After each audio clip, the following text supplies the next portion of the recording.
Okay, mga kaibigan, nanonood ngayon sa ating live, atin nang ibigay sa ating mga kasamahan para sa kanilang greetings. Ating unahin, Brother Aljan Bagatnan from Iloilo. Brother Aljan Bagatnan, good evening. Yes, good evening Brother Jando at sa lahat ng mga kapuntos nating laging nakasubaybay sa ating programa, Punto por Punto. Ayun mga kapatid, napakagandang topic po ang itatopic no ni Brother Denso Berrio o Mr. Curious Catholic mga kapatid. Kaya diyan lang po kayo at sumabaybay lang po no. Paki-share po ng aming live para marami po tayong matutunan. Kaya isang pala po ulit mga kapatid, buksan ang puso't isipan para marami po tayong matutunan. At Brother Jando, pagkatapos nito, Brother John, wag mo na akong tawagin, bro. Tatapusin ko na yung pinapagawa sa akin ni Padre, bro, ha? To God be the glory. Back to you, Brother John, daw. Plano ko pa naman, Brother Aljan, na ikaw muna mag-host kasi wala pa akong hapunan. Sige. At magpakain pa ako kay Divine. Kasi eto, umiiwas na naman pag sinusubuan. Yung sana request ko eh. Kaso nga Sige. lang, may gagawin ka palang iba. Sige, wala kayong magagawa ito. Mamaya na ako magapunan pagkatapos ng live. Subukan ko. Subukan kong tapusin to, bro, agad, bro. Sige. So, dito na lang tayo ngayon kay brother. Sino pa nandito ngayon sa ating live? Tingnan natin ha. Silipin ko. Sino pa nandito? Brother Romel Palma from Iloilo. Brother Romel Palma, good evening sa iyo. Alright, ayan, yun. Pinagpalang umaga, hapon, tanghali at gabi po sa inyong lahat mga kapatid, no? At shoutout po sa lahat na nakatune in ngayon sa atin at sana ipagpalain tayo ng Panginoon. Back to you, Brother Jando. Okay, ito naman tayo ngayon kay Brother Johnny naman from South Korea. Brother Johnny, good evening sa iyo. Yes, Rojando, good evening din. At good evening din. At abag, welcome po sa Pidiling Live Streaming. Punto for God bless all. Back to you, Brother Jando. Okay, thank you sa iyo, Brother Johnny. Ito na may ibigay naman ngayon kay Brother Angel Santos naman sa kanyang gospel reflection at sa kanyang greeting. Brother Angel Santos, good evening. Amen. Praise the Lord. Muli isang pinagpalang umaga, hapong gabi. Saan masulok kayo ng mundo ng nararating ng punto por punto. Salamat po sa Diyos. Nagkasama-sama na naman po tayo muli para sa isa namang gabi ng banal na pag-aaral ng salita ng Diyos.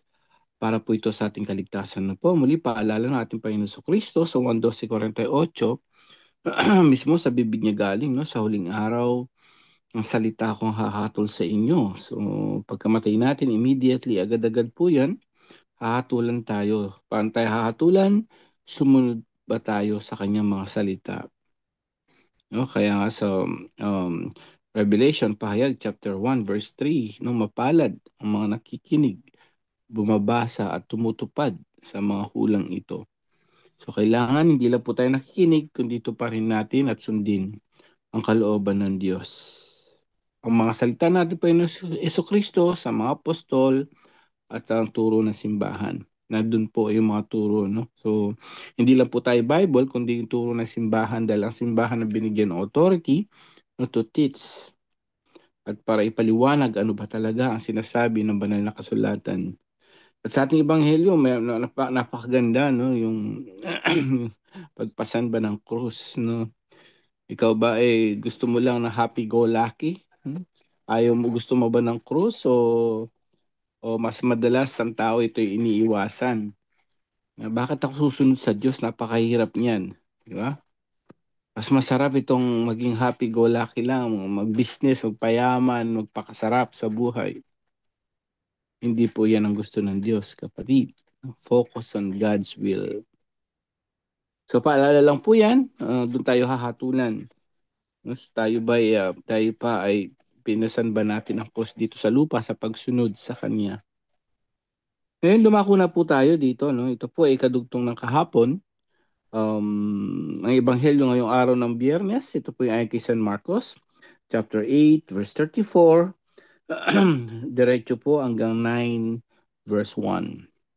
Pagnilayan po natin makinig ang may pandinig. Pinalapit ni Jesus ang mga tao, pati ang kanyang mga alagad, at sinabi, "Kung ibig niyo namang sumunod sa akin, limutin niya ang ukol sa kanyang sarili. pasanin ang kanyang krus at sumunod sa akin. Ang nanghahangad na magligtas sa kanyang buhay ay siyang mawawalan nito. Ngunit ang mag-alay ng kanyang buhay alang-alang sa akin at sa mabuting balita ay siyang magkakamit niyon. Ano nga ang mapapala ng isang tao? Makamtan man niya ang buong daigdig kung ang katumbas naman nito'y ay kanyang buhay. Ano ang maibabahid ng tao para maibalik sa kanya ang kanyang buhay? Kapag ang sino man ay nahiyang kumilala sa akin at sa aking mga salita sa harapan ng lahing ito na makasalanan, ay hindi tapat sa Diyos. Ikahihiya rin siya ng anak ng tao. Pagparito niya na taglay ang dakilang kapangyarihan ng kanyang ama at kasama ang mga banal na anghel. Sabi pa ni Jesus sa kanila, tandaan ninyo, may ilan sa inyo rito na hindi mamamatay hanggat hindi nila makikitang naghahari ang Diyos ng mga buong kapangyarihan.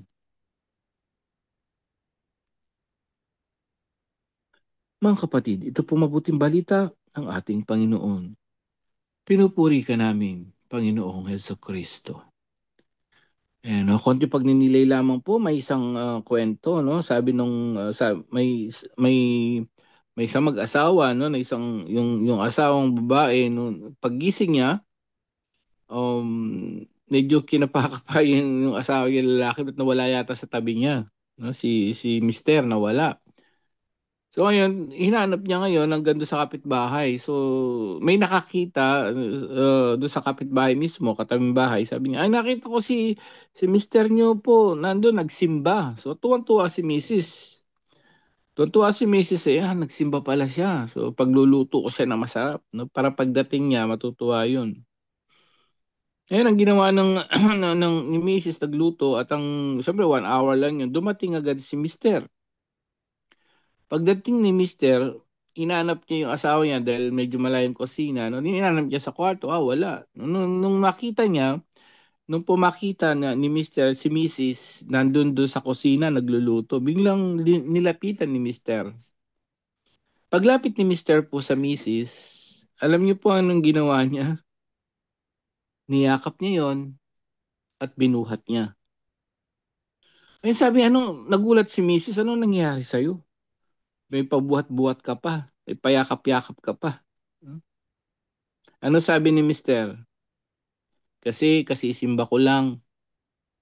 Sabi ni Father, yakapin ko at buhatin ko ang aking krus. Sino yung krus nun, kapatid? Tanong. Sino yung pala yung krus niya? Misis niya. So ngayon ang tanong, sino po yung krus mo ngayon? Sino ba nagpapahirap sa'yo sa buhay mo ngayon? Comment down below. Sino ba talagang papahirap sa'yo? Diba? So, sa Ebanghelyo ngayon, ito po ay kadugtong kahapon. Kung maalala nyo, binanggit natin Panginoon sa Kristo kahapon kung paano siya, di ba, pakukulong, talagang hahagupitin at papatayin. Nung marinig ng Apostol Pedro kahapon yun, di ba, parang hindi pwede mangyari yan. Hindi pwede mangyari. Bakit kaya sinabi rin ni Apostol Pedro yun? Dahil sa kanila ang Mesiyas during that time, sa mga Hudyo po kasi, alam nila ang pag-Mesiyas kasama mo na, tagapagligtas yun. Physically, tagapagligtas na dun sa mga, ang isang na in-expect nila ay siya ay dahil tagapagligtas, ililigtas siya sa kapighatian sa kanila dun sa paghahari ng mga Imperyo Romano. Ililigtas sila sa mga ganung sitwasyon. So, ang iniisip nila physically, so hindi pwede maghirap ang Mesiyas. Yun ang nasa utak nila, yung nasa isip nila during that time pa yung mga apostol. Kaya parang imposible to. Imposible sa kanila at alam nila, ito'y tagapagligtas. Ba't hindi nila naintindihan? ang Mesiyas ay liligtas sila saan? Hindi naman ililigtas sila sa yung tinatawag na secular world, dito sa physical o sa social, hindi sila ililigtas doon. Sa political man lang, hindi sila ililigtas doon. Kaya sabi doon sa aklat ni San Lucas, sabi ni Anghel Gabriel kay Mama Mary, papangalanan mo siyang Jesus. Anong sabi doon? Ililigtas niya ang kanyang bayan sa kanilang kasalanan. Amen? So ililigtas sa kasalanan, ibig sabihin yung kaluluwa, pang espiritual ang pagliligtas ng Mesiyas. Pero hindi naintindihan, ang isa pang hindi naintindihan ni Apostol Pedro, kailangan niya dumanas ng paghihirap. Kaya nung sinabing hindi pwede mangyari to. So expected niya talagang ahai lang ang buhay, kasama nila yung Mesiyas, puro masarap lang, puro ganun lang, walang paghihirap. No. Kaya tinawag siya Satanas. Kasi expected nila, walang paghihirap to, Mesiyas to eh. Bakit niya tinawag na Satanas? Hindi po kasi yun ang plano ng Diyos sa anak niya. Kaya sabi niya, di ba, hindi sa Diyos, kundi sa tao ang iniisip mo. Kasi ang tao ganun. Ang gusto ng tao, di ba, masarap lang, okay lang, kailangan liberal, di ba? Kailangan party lang, kailangan free na kami. Hindi doon. Ang kaya nga, talagang binaling ng ating Panginoon Jesucristo dito sa Ebanghelyo ngayong araw na to, binaling niya yung ang mukha niya dito sa mga tao na nakikinig. Sabi niya gano'n, kung ibig niyo man sumunod sa akin, limutin niya ang ukol sa kanyang sarili, pasanin ang kanyang krus, at sumunod sa akin. So ano ibig sabihin? Bakit ba ganun? Bakit kanya sinabi, ano ba yan? Kailangan ba maghirap tayo? Kailangan ba? Parang pag nakikita natin yung krus ba ng ating Panginoon Jesucristo, parang yun ba yung tayo ba yun? Na talagang tayo ba tayo ba talaga dahilan? Bakit ganun? Para tayo pasakit sa kanya? Bakit niya pinasan yung krus? Because of love. Pag-ibig yun. Pag-ibig niya sa Ama dahil yun ang kalooban niya. Pag-ibig niya rin sa tao dahil yun din ang kalooban ng Ama. Kailangan niyang iligtas ang mga tao sa pamamagitan ng pagpapakasakit niya. Siya maghahandog, Diyos eh.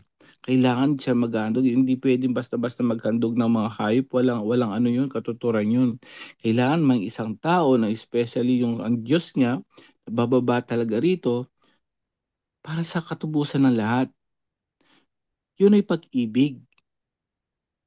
So, ganun din ang pinapaalala sa atin, yung pag-ibig sa Diyos, ano ba yung kailangan na cross na kailangan mo pasanin? Yun dahil sa pag-ibig mo sa Diyos, pagsunod mo sa Diyos, marami ka talagang kapigatian o problema talagang haharapin sa lupa. Katulad ng mga ganyan, katulad sa sitwasyon sa relasyon sa asawa, mga kapatid, no? Marami ngayon gusto nila ng divorce. Bakit gusto ng divorce? Agad-agad. Bakit gusto nila ng divorce? Ayaw nila ng paghihirap. Kahit sinabi ng simbahan natin na ang pinagsama ng Diyos, hindi paghiwalin, ayaw nila yon. Ayoko kasi ang asawa ko ganito eh. See? Kasi yun ang gusto nila. Walang paghihirap. Walang krus. That exactly the meaning. Yung ibig sabihin ng Diyos dito, kasi gusto mo sumunod sa kalooban ng Diyos. Kapag mag-asawa na kayo, pinagtali na kayo ng Diyos, kahit sino pa siya, tanggapin mo. Amen? Yun po yun, kahit anak mo, katrabaho mo man yan, kasi gusto mo sumunod sa Diyos eh. Bawal maghiwalay. Wag mong hiwalayin. Even he is a cross or she is a cross in your life. Kahit siya ay cross sa buhay mo. Hindi mo pwedeng hiwalayan. Bakit? Dahil sa pagsunod mo sa Diyos, pagtsatsagaan mo talaga yan. Acceptance and following the will of God. Why? Mahal mo ang Diyos eh.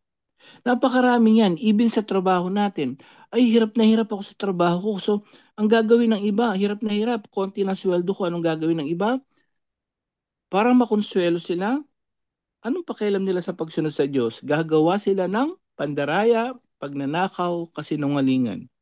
That's exactly yung sinasabi niya rito. Yung pagsunod, ang naghahangad na magligtas sa kanyang buhay, siya mawawala nito. Ngunit ang mag-alay ng kanyang buhay, alang-alang sa akin. In other words, yung ialay mo yung buhay mo sa Diyos, sumunod ka sa Diyos, kahit nahihirapan ka, tanggapin mo. Kasi sabi nga niya rito, anong mapapala ng isang tao? Makantam niya ng iyang buong daigdig kung ang katumbas naman nito'y kanyang buhay. Tama. Ayaw mo sumunod sa Diyos, gusto mo ng illegal, gusto mo ng kasarapan, gusto mo ng pangalawang asawa, pangatlong asawa, kasi nasa sayo lahat. Gusto mo, di ba? May money, fame, maraming asawa, pwede yon. Pero wala kang mapapala pagdating ng araw. Anong mapapala? Sabi nga ni Jesus, wala kang mapapala. Bakit? Nilabag mo lahat ng utos ng Diyos. Bakit? Ayaw mo mag-sacrifice dahil sa pagsunod sa Diyos. Amen? So, pagpapaalala sa atin po rito. Alam ng Diyos ang paghihirap ng tao pagka tayo sumunod sa Diyos. Pagtsatsagaan mo talaga ang asawa mo kasi asawa mo na yan, right? Trabaho mo yan, pagtsatsagaan mo, malit man sweldo, trabaho mo na yan, binigay ng Diyos sa iyo yan. Huwag kang gagawa ng illegal. Tanggapin mo, anak mo ganyan, pasaway siya, sinasabihan mo na pasaway, hindi mo na pwedeng itakwil yan dahil anak mo yan. Ang mga kaibigan mo, neighbor mo, ganun sila ugali. Talagang dahil gusto mo sumunod, ibigin ng kaaway, pag nagutom yan, talagang kailangan mong patawarin yan at kung nagutom yan, pakainin. That's exactly yung sinasabi ng cross. It's a cross of love. Why? Kasi po, kapag susunod ka, mahal na mahal mo ang Diyos, kahit mahirapan ka, pasanin mo lang yun. Accept it. Lalo na sa atin ngayon, sa marami nang natutunan natin dito, pag binanggit mo yan, wag kang magko-commune yan, ha? Kasi live-in ka, bawal po ito, bawal po ito ayon sa simbahan. Maraming magagalit yan. Amen? Pasanin mo yun. Kaya kailangan alang-alang sa akin, sabi nga. So, anuman ang mangyari, alang-alang sa Diyos, hindi man natutuwa ang mga tao sa atin dahil sa pagsunod natin sa Diyos, kahit hindi sila matuwa, pasanin natin yun. Yun ang cross natin eh. Ang importante, natutuwa ang Diyos sa atin. Amen. Yun lang po, naway gabayan tayo ng Banal na Espiritu ngayong gabing ito. To God be the glory. Salamat po. Back to you, Bro Jando. O sino ba? At God bless sa ating magtatapi ngayon si Brother Dance Oberio. Salamat sa Diyos. Sino mag-play ng video? Sino mag-play ng video ni Brother Dance? Hindi si Brother Romel, hindi sa Edna. Sino? Ako siguro. Walang sumasagot eh. Ikaw siguro talaga, bro. Ikaw expected na yata na ako talaga. Okay, ito na. Pinganes Dennis Oberio. Huwag na huwag kang magse-celebrate ng Valentine's Day. Lalong-lalo na kung ikaw ay isang Kristiyano at galing sa Biblia ang pananampalataya mo. Sa video na ito ay malalaman mo kung ano ang nakatagong sikreto ng karumal-dumal at malagim na katotohanan patungkol sa Valentine's Day. Ngayon, alamin natin kung saan nga ba nagsimula ang Valentine's Day. Ang Valentine's Day po ay nagsimula sa isang pagan celebration. Ang fiestang ito ay tinatawag nila Lupercalia. Ang Lupercalia ay isa pong ancient Roman festival na sineselebrate tuwing February 13, 14, and 15. Nasa gitna po yung February 14, so 3 araw po ito. Isa po itong karumal-dumal na festival, napaka-violente at madugong festival. Masasabi mong hindi na talaga siya makatao. Una sa lahat, meron po silang fiesta na sinasamba tuwing celebration ng Lupercalia. At ang pangalan po ng Diyos-Diyosan nila, si Lupercus, the Roman god Lupercus. Ayan, unang-una po, Akirs, I really don't understand ang logic po ng mga pastor. Kasi ang pangalan naman po ng celebration ngayon ay Valentine's Day. Pero ang kanilang pong pagkakaunawa ay Lupercalia Festival. Kung nasa tamang pag-iisip po tayo, paano nangyari po na ang kahulugan ng Valentine's Day ay Lupercalia na pagdiriwang ng mga pagano? Alam niyo po, ang Valentine's Day ay tinatawag nating Christianized holiday. while ang Lupercalia naman po ay isang pagan celebration. So kung gusto pong paniwalaan po ni Pastor at mga tagahanga nito ang February 14 na isang Lupercalia o paganong festival, naku po, nasa kanila naman po yung desisyon dahil hindi naman talaga sila mga Kristiyano, di ba? Dahil tanging ang mga Kristiyano lamang ang nagse-celebrate po ng Valentine's Day dahil ito po ay tinatawag nating Christianized holiday, ika nga. At yan po ay para lamang sa mga Katoliko. Kaya hindi na rin po nakapagtataka na para sa kanila ay pagano ang Valentine's Day dahil yan po ang kanilang pananaw. Pero sa ating pananampalatayang Katoliko, tinatawag natin itong Christianized holiday dahil tayo ay tunay na mga Kristiyano. So nakakaawa lang po na ang mapapaniwala ni Pastor. Dahil kagaya nga po ng sinasabi ng ating Panginoong Jesucristo, Matthew 15 verse 14, kung ang bulag ang aakay sa kapwa niya bulag, pareho silang mahuhulog sa hukay. Yan po ang nakakalungkot. Kaya ka-curious, gumawa po tayo ng sarili nating research at huwag lang po bumatay sa mga napapanood natin sa social media, kagaya ng sinasabi ngayon ni Pastor. Mahirap po kasi kung hindi nakaranas ng pagmamahal, kaya iba-iba na ngayon ang pinagsasabi. Yan siguro ang pinaghuhugutan ng kapatid nating ito. Now, alamin po natin ang malaking pagkakaiba po ng Valentine's Day at Lupercalia. Well, ang Valentine's Day po na ipinagdiriwang tuwing February 14 ay kilala po sa buong mundo bilang araw ng mga puso, hindi po araw ng mga pagano. So paano po ito nagsimula? Tandaan po natin itong Valentine's Day ay may kinalaman po sa isang Kristiyanong santo. At yan po ay si Saint Valentine na taliwas po sa itinuturo ng mga pastor na Lupercalia. Ano bang ginawa ni Saint Valentine para tawaging Valentine's Day ang February 14?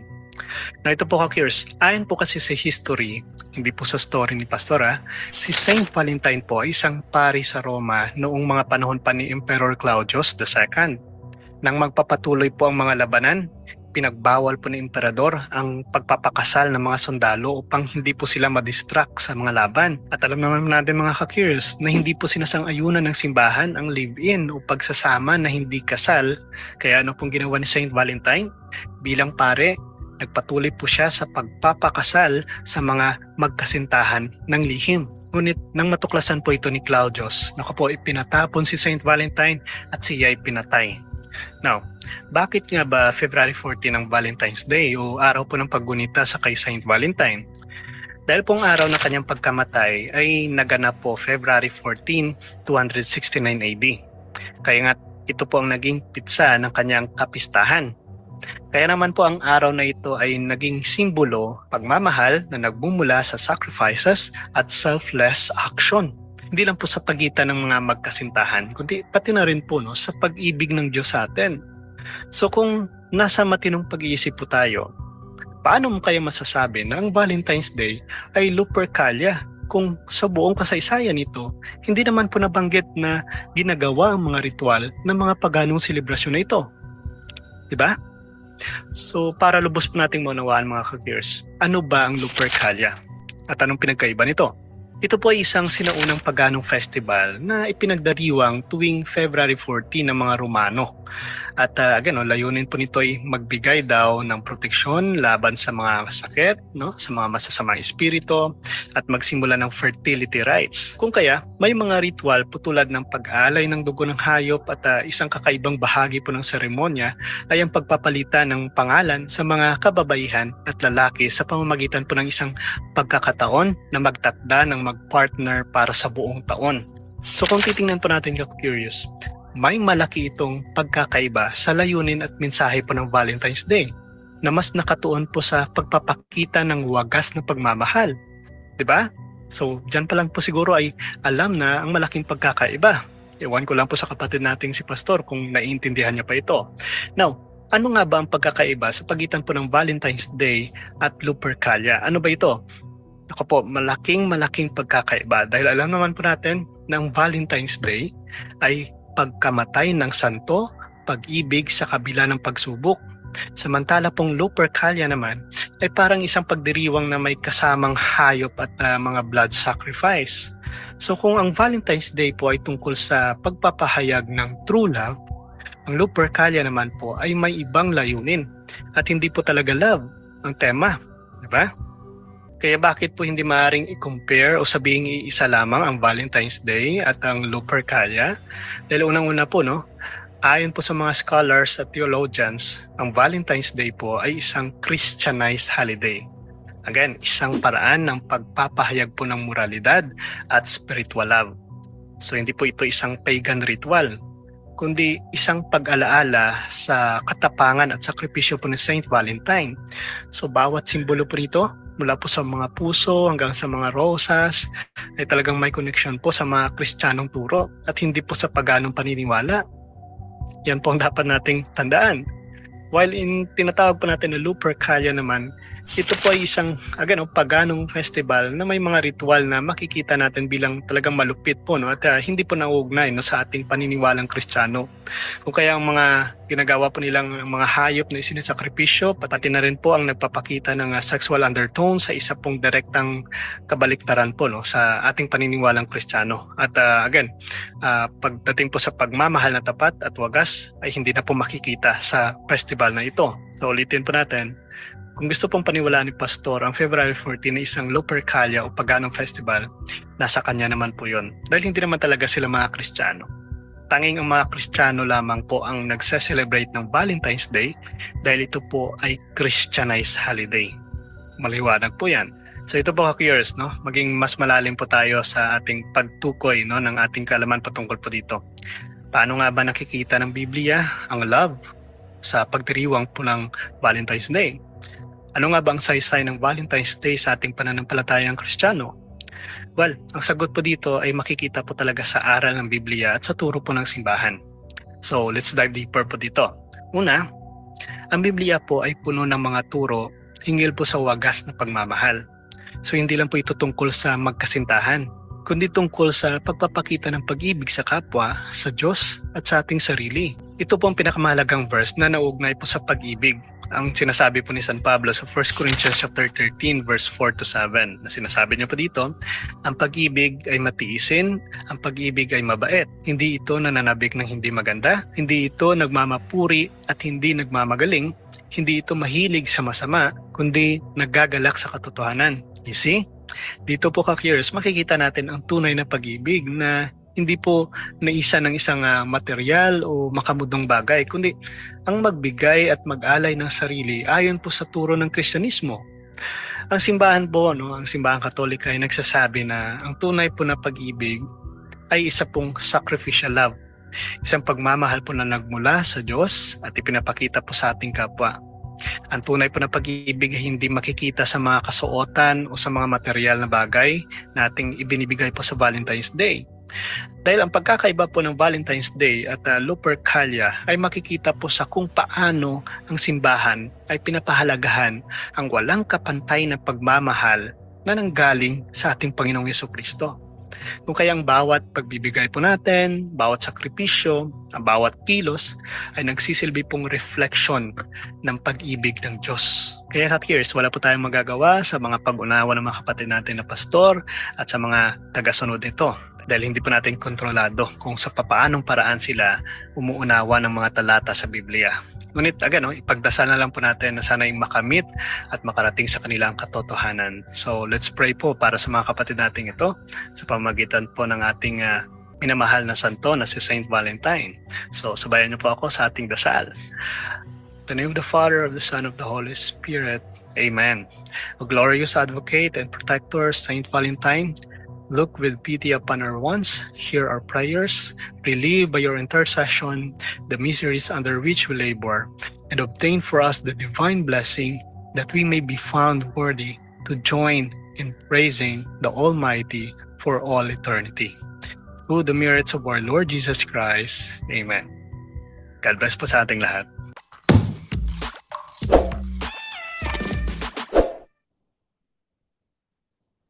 Okay, yun po ang video presentation ni Brother Denzo Berrio. So move na po tayo ngayon sa ating tanungan portion. Okay, no? So ayan. Okay, dito tayo ngayon sa ating tanungan portion. Ano ba dito? Ang unang tanungan, ito ay galing kay Gregorio Cabitana. Tanong ko lang po kung may dispensationalism din ba sa Catholic? o sa Baptist lang ito? Ano po ang pananaw ng mga Catholic sa dispensationalism? So, ang tanong niya is tatlo. Una, mayroon bang dispensationalism ang Catholic? O sa Baptist lang ito? O ano ang pananaw ng mga Catholic sa dispensationalism? Ating ibigay ito kay Brother John Re. Brother John Re. Yes, Brother Jando. Wala pong aral ang Catholic about dispensation. Nag-umpisa lamang po ang dispensationalism na aral around 18th to 19th century. No, mga Calvinism yan, kay John Calvin nag-umpisa yan. Yan, ang aral kasi na yan ay paghahati-hati ng kasaysayan regarding sa kaligtasan na ipinaalam ng Diyos through history. So bawat history kasi sa kanila ay limitado lang doon sa panahon na yun. Halimbawa, pinakauna dyan is yung innocente. Pagiging inosente ng tao. Doon lang yung kinaada ng iba. And then after nun, yung conscience. Conscience, yung kanilang pagkasala. Nahulog sila sa kasalanan. And then, after nun, ano ba yun, yung pagbibigay batas sa panahon ni Moises. And then, ang pang-apat, kalimutan ko yung pang-apat, hanggang sa dumating yung pagbibigay ng grasya sa panahon ng Panginoon Jesucristo. And then, Kingdom of God. So yan ang dispensation. Paghati-hati sa kasaysayan na naitala sa Bible, which is wrong. Dahil, although nangyari yun noong unang panahon, sa panahon pa ni Adan, hindi po yan, ang mensahe kasi ng Diyos, hindi hiwalay ba? Isa yan eh. Isang buong kasaysayan yan, hindi hati-hati. Kaya nga, mangyayari sa mga dispensationalist, hindi nila nananiwala sa Ten Commandments. Kasi sa panahon lang ni Moises yun, wala ng Ten Commandments sa kanila. Dahil sa panahon ngayon, faith in Christ na lang. That is dispensation. Dispensationalism na aral. Tignan mo yung mga Baptist, hindi yan naniniwala sa Ten Commandments na makakaligtas pa ang Ten Commandments. Ang kaligtasan ngayon, true faith of Christ. Yan po ang aral ng dispensation na mali. No? So ang turo ng simbahan, hindi about dispensation, iba kasi yung tinatawag na dispensation, yun bang pagtatalaga. Halimbawa, yung mga kaobispuhan natin, meron silang ituturo na katuruan sa diocese nila na kinakailangan dyan sa diocese nila. That is dispensation of the bishop. Yun ang kanyang itinalagang aral sa diocese na yan. Pero hindi po paghati-hati ng kasaysayan sa kaligtasan na naitala sa Bible. Yung mga dispensationalism kasi, pinaghati-hati nila ang Biblia hanggang sa dumating sa Kingdom of Christ. Tinan nyo nung nakaraan, kadibati ko si Alexander Santos. Sa kanya, iba-iba ang gospel. Ang daming gospel. Pati sa Old Testament daw, ibang gospel yun. There is no other gospel. So napakamali po ang aral ng dispensationalism.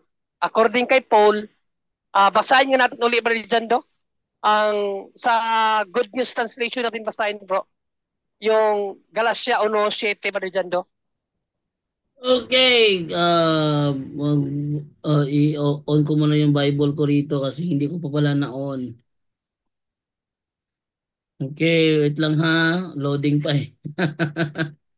Loading pa yung aking Biblia. Pero lalabas din natin Galatia to. yun, bro? Galatia 1:7. Ikaw maglabas, Brother Aljan. Galatia 1:7. Ito lang po. Ito po ang ating mababasa, mga kapatid, sa Galatia 1:7. Sabi po dito is, ganito pa. Ayun. Good News Translation, bro, Aljan. Good News Translation. Yes po. Sabi po dito is, ganito po. Actually, there is no other gospel, but I say this because there are some people who are upsetting you and trying to change the gospel of Christ. Yan, there's no other gospel. At kailan yan pinasimulang ipiangaral sa panahon ni Abraham? Galatia 3:8 sa ang Biblia version. Ang Biblia version, Galatia 1:8 bro. 3:8. 3:8, sabi dito, ang Biblia. Ang Biblia. Saan na yun?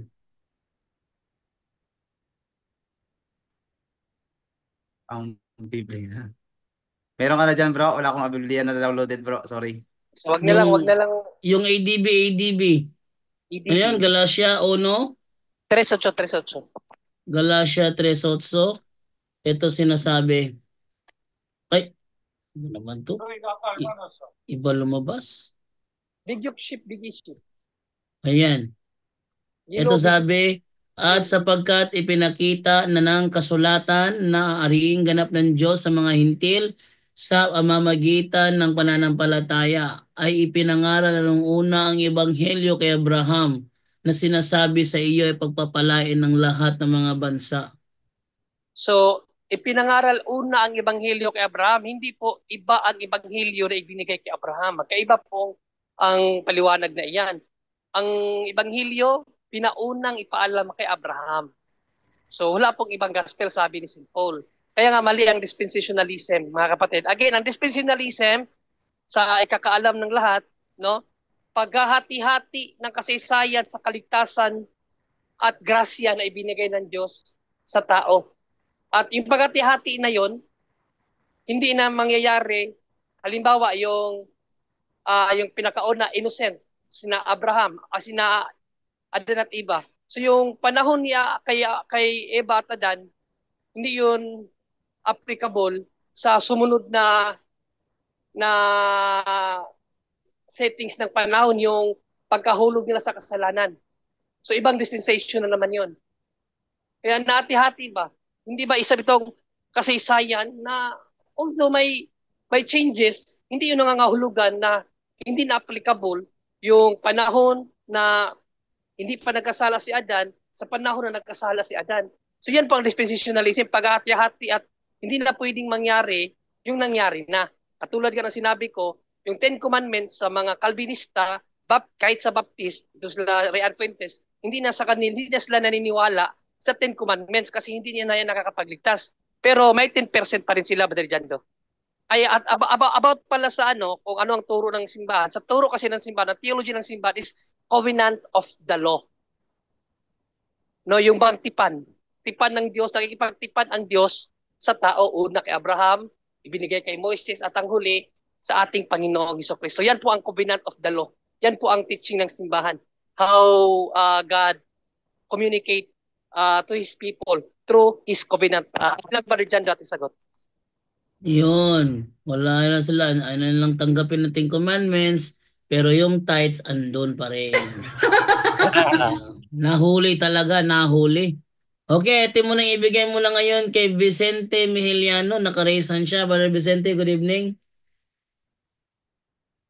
Good evening po. Good evening, bro. Bro, may tanong lang ako kasi may nalaman kasi ako na meron katikista na albularyo. Tanong ko lang, pwede ba makontaminate yung makukontaminate kaya yung mga tinuturuan niya, kinakatikise niya? Yes, bro. Makakontaminate yon. Actually, dati, nung nandun pa kami sa Loon, talagang may dumating na CFD. Wilson yata yun o Owen, nakalimutan ko. CFD siya pero albularyo. Bakit? Nagbibenta siya ng mga anting-anting o habak sa Bisaya. And then pumunta siya sa bahay niya na Mayet Cubelo, dumalaw siya doon, nagtingin-tingin, tapos biglang nagsabi na, hala, may kasama kayo nakatira rito. Sabi naman ni Mayet na, pag sure di ha, oy.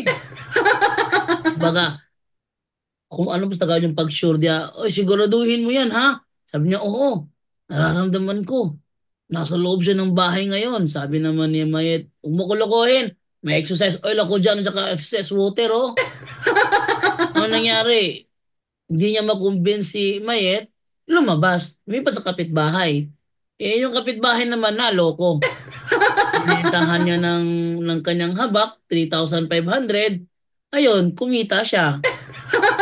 Hindi na siya nagbalik sa sa loon makatapos doon na binaraw ko siya ng mabuti.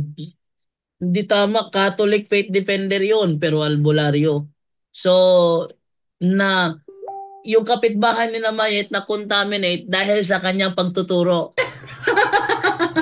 Siyempre, albularyo siya, natural, magtuturo siya ng ganito para ang tao nakatingala sa kanya. Yun naman talaga ang nais ng albularyo para ang tao nakatingala sa kanila. Pag ang tao nakatingala na sa kanila, pangangwartahan ka na, laki-laki la, diagnostic pa lang, 3,500 na. How much more pag pinagaling ka? Di ba? Pati ba naman healing nila, blessing sa tubig, may bayad pa. Pati sa TV, ginagano din ginagaya yung ginagawa ng mga pare. Pero yung ating blessing sa online, naririnig ang mga words. Pero yung blessing niya, hindi mo dinig. Ganun lang. So, talaga makakontaminate bro, kahit pakatikista siya as long as occultism siya at the same time, syncretism tawag doon, talagang makokontaminate yung kanyang natuturuan dahil ang pagtuturo niya ay contaminated na. Bro Vicente. Okay po.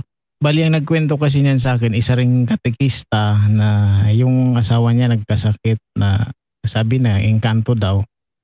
Tapos doon yung kapwa niya katekista na yun ang nagturo sa kanya kung ano mga gagawin. Ganun. Tapos sinabi ko naman, sabi ko, sigurado kayo ma'am, naniniwala talaga kayo dito, sumusunod talaga kayo dito sa mga albularyo. Oo naman, sabi niya. Oo naman. Kasi, di ba kuwan niya labag sa first commandment? Oo, labag siya pero may dalawa kasi yan na albularyo kasi sabi pa nga niya, kahit si Jesus Christ siya yung isang kumbaga yung unang albularyo, sabi. Tapos, yun, nagulat ako sa mga sagot niya, katikista siya pero ganun yung sagot niya. Tapos, kahit daw sa Old Testament, may albularyo na. Kita mo bro, di yung pagtuturo niya, contaminated na. Akalain mo, si Kristo daw, albularyo. Paano naging kulto si Kristo? Naging occultism yun. Ang albularyo kasi occultism yan. Si Kristo hindi naman siya occultism Nakakapagaling siya kasi siya ang Diyos na kayang gawin ang gusto niyang mangyari. Pero wala pa ako nakakita ng albularyo na gagawang kaya niyang gawin. No? At hindi siya unang tinamuturo niya, contaminated na. Sa Old Testament may albularyo daw. O merong ang mangkukulam dun Pero contaminated lahat. Yun. Tapos sabi ko naman sa kanya, kasi hindi pa daw okay yung asawa niya. Sabi ko, pwede niyo po siguro siya dalhin sa exorcist kasi may exorcist naman. Sabi niya, hindi daw kasi ang exorcist daw para lang yun sa mga sinasaniban. Yun lang, sabi. Yung exorcist, hindi rin para sa sinasaniban. Actually, pwede siyang mag-handle ng mga minor cases gaya ng oppression, gaya ng obsession, infestation. Kaya niyang i-handle din 'yon. Mga minor lang yan mga minor lang yan na cases. Pwedeng i-handle sa deliverance minister ng simbahan. So pwede siya, hindi lang poses ang kaya niya. Maraming dinilivers pa Darwin dati yung hindi pa, yung bago pa kami sa lugar na ito. Si Father Darwin lang talaga mag-isa yung nag-handle kaso hindi kakainin ng katawan niya kaya nag-offer ng tulong yung mga case officer dedicated na sila na tumulong kay Father Darwin kaya ang hinahawakan ng Father Darwin ngayon yung mga poses na lang. Pero noong una kahit pa operation lang hinahanda niya. Halimbawa, yung handog ng Iglesia ni Cristo ni Manalo na lumapit sa amin. May video kami noon. Ang unang naghandog sa kanya si Brother Wendell Talibong. Kasi nandoon ako nung dumating yun yung unang araw niya, nandoon si Brother Wendell. Si Brother Wendell na nag-handle doon. Grave oppression ang sabi ni Brother Wendell Talibong doon. And then si Pag-uwi ni Brother Wendell sa Ozames, si Father Darwin na nag-handle. Hindi naman possession. Si Father Darwin nag-handle. Yung yung bahay na infested, si Father Darwin na nag-handle, doon sa Loon pa rin. Yung ang may-ari pulis, infested yung bahay. So si Father Darwin na nag-handle. So kahit na minor cases kayang i-handle ng exorcist, hindi lang yung yung possess. Sige bro, salamat. Kasi nung habang sinasabihan ko kasi siya noon, ang sabi naman niya sa akin, marami naman daw siya kilala na pare na naniniwala sa mga albularyo. Kaya yun, iniwan ko na lang, hindi na ako nakipagsagutan. Sige bro, maraming salamat. Oo, marami talagang pare na naniniwala sa albularyo. At yung mga paring yon kulang ang kaalaman. Tandaan natin na sa kanilang seminaryo, based sa sinabi ni Father Darwin, hindi naman itinuturo ang about sa spiritual warfare catechism. Ituturo sa kanila, wala nga silang apologetics eh. Yun ang reason kung bakit yung sino nga yung pare yung na-interview ng 700 Club na feeling sikat. Kasi akalain mo magturo ba naman siya? Ba't yung babasa ng katekisim? Biblia nga, hindi nyo nabasa ng buo. Katekisim pa kaya. Di ba? Talagang may mga yung iba naman ayaw mag-bless ng religious object para maging holy and exercise. Ayaw nilang i-bless kasi sabi nila na na ginagawa lang anting-anting. Hindi naman. Katuruan ng simbahan 'yan. Kaya dahil ikaw yung pare, yun lang ang maibibigay mo sa kanila. Ang lakas nga niyang humingi ng slot eh. Lakas niyang humingi ng slot, no? Tapos hiningan siya na, Padre, i-bless mo po itong namin. Dami niyang reason. So, yun ang ibig ko sabihin. Maraming pare, based sa sinasabi ni Father Darwin at ni Father Wendell Talibong, ang kulang ang kaalaman. It doesn't mean na pare ang nagsabi, sasabihin mo na tama agad siya dahil pare siya. Yung sinabi, sino nag-report sa atin no? Yung isang pare sa isang parokya na pinapayagan niya na albularyo ang mag-bless ng mga religious objects. Sa loob pa mismo ng simbahan nila, albularyo inuutusan niya mag-bless. Magkasakit siya, albularyo lapitan niya. Meron din sinabi si Padre Darwin na ng mga pare, dami mga pare, meron mga habak. So, yun ang ibig ko sabihin. Hindi porket pare ang nagsabi, sasabihin mo na kaagad na tama siya. Tama yun na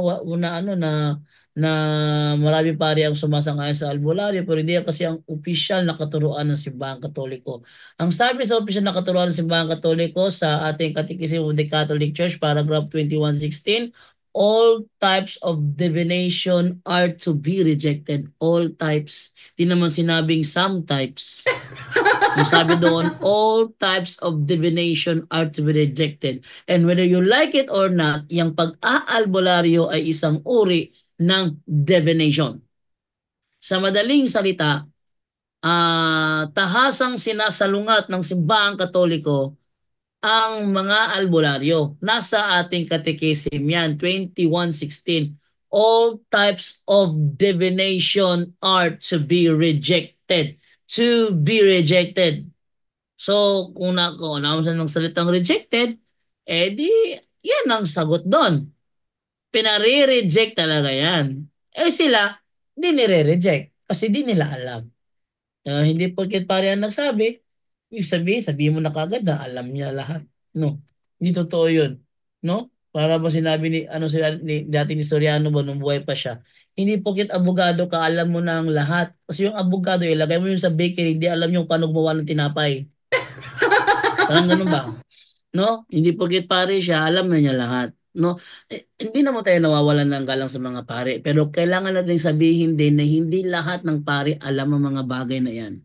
Marami talagang pare. Akalain mo, isa sa mga pare sa Davao.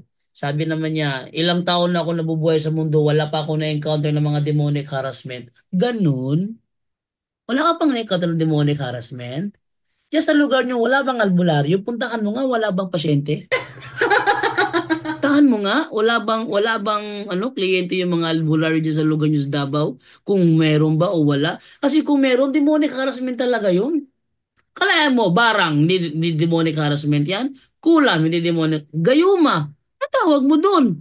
Wala bang customer ang albularyo sa inyo? Kung meron, may demonic harassment. Ayaw lang niyang makita. Kaya sabi ni Brother Wendell, hindi porket wala kang nakitang rebelde sa buong buhay mo, sabihin mo na kagad, ay walang rebelde. Bakit? Wala mo akong nakita. Ano ba itsura ng rebelde? May nakita ba kayo rebelde? Wala mo akong nakita rebelde. Hindi ko niniwala sa rebelde. Parang ganun din ba? Hindi porket wala kang nakitang rebelde sa buong buhay mo, sabihin mo na kagad, walang rebelde. The same lang yun sa ganun, bro. Okay? Wala na si Vicente Emiliano. Okay na bro, Andyan. salamat. Andyan pala. Kala ko na wala na. Okay na, Okay. thank you. Okay, thank you sa iyo, Brother Vicente Emiliano. Ayan, no? And then, may nag-request dito na papatawag daw siya. Gusto daw niya magtanong sa punto por punto. So, wait lang muna ha. Double check ko muna kung marinig ko ba ito, ha?